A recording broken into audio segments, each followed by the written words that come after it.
আবার বিক্ষোভ মহিলাদের। বিশুদ্ধ পানীয় জলের দাবিতে রাস্তায় আগুন জ্বালিয়ে পথ অবরোধ করে বিক্ষোভ এলাকার মহিলাদের।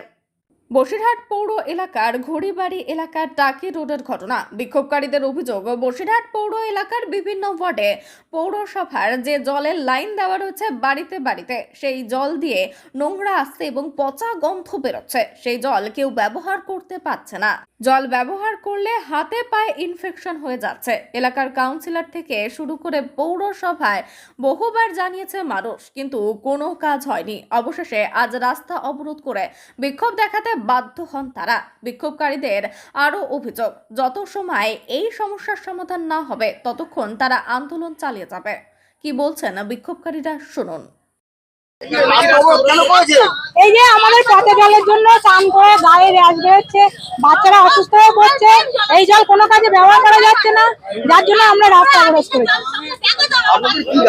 আমাদের দাবি, আমরা ভালো জল চাই। এই জলটা আমরা কোনো কাজে ব্যবহার করতে পারছি না, আমরা ভালো জল চাই। এত পরিমাণে পচা জল, এই জলটা আমরা বাথরুমে ব্যবহার করা যাচ্ছে না।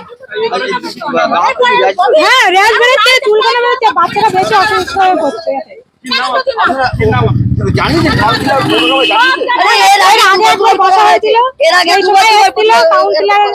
তারপরে আছে ওই পৌরসভা থেকে এসে আমাদের বললেন যে আমাদের পাইপ লাইনের কাজ হচ্ছে, আপনাদের ভালো জল দেওয়া হবে।